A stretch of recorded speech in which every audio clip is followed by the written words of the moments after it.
up, I always ate Filipino food. Whether it was at birthday parties or family gatherings, Filipino food was always there and it was always being eaten. Filipino food is very important within the Filipino culture. Oftentimes the food holds meaning, like pancit, in which the long noodles serve to represent long life. Or other times, the meaning is just simple, family.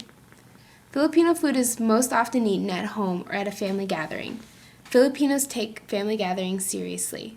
Missing a family gathering is never acceptable and is considered rude. So here's the breakdown of Filipino food that is common amongst family parties. Lechon, longanisa, adobo, sinigang, lumpia, pancit, champorado, dinuguan, puto, pandesal, and spam. You may not be able to tell just by looking at them, but these are basically calorie-rich foods that are high in saturated fat, cholesterol, and sodium. Although there have been very few studies conducted on solely the study of Filipino Americans, the studies that have been conducted suggest that Filipinos are among the higher risk groups for developing type 2 diabetes and obesity.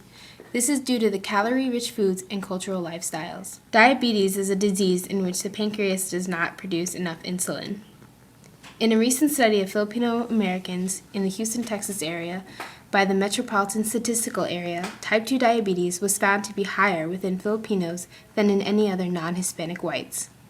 So what's causing this increase of diabetes within Filipinos? Well, I know for sure a lot of the foods are cooked with really high in fat and very high in sodium. Well, first off, Filipino food is generally really bad for you. I mean, it's really fattening and whatnot, and that's related to diabetes.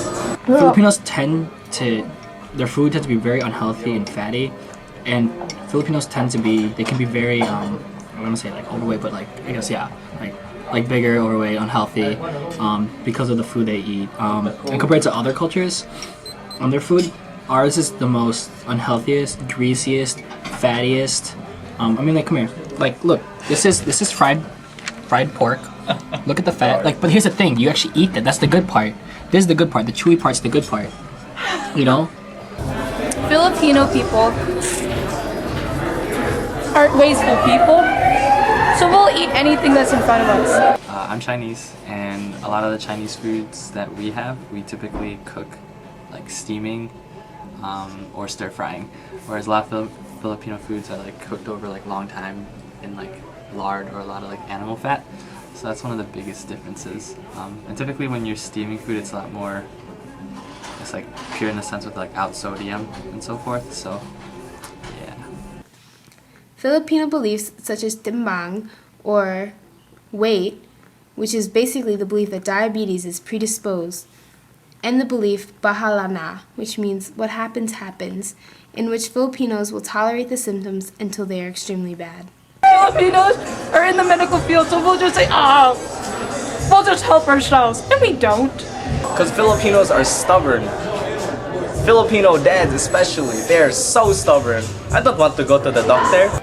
I know from experience a lot of my relatives who have diabetes, they have this sort of mentality that they're already older and that giving up something like the traditional Filipino food is not going to happen. It's because they're so used to this tradition that the thought of changing their diet is kind of pointless at their age, so they'll continue to eat the normal Filipino foods, and then they know they'll be suffering later on.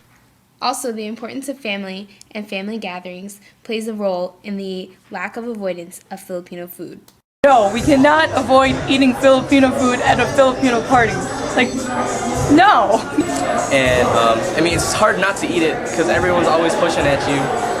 It's like, you got family when you go home. It's like, hey, did you eat? Did you eat? No, I didn't eat. Did you eat yet? I mean, come on. Bebo, bet. Ikaw ang aking bebo, bebo, bet, bebo, bebo, bet, bebo, bebo, bet. Ikaw ang Although type 2 diabetes and obesity are oftentimes blamed on the lack of exercise and self-control, there are other cultural aspects that play a part in the unhealthy diet that contributes to the increased number of type 2 diabetes cases each year. Galing sa baryo sa Pangbato, pumunta ng LA nagtrabaho para makatulong sa nanay dahil sa hirap ng buhay. Pero masaya pa rin ang kulay pag kumain nagkakamay. Yung kanin, chicken adobo.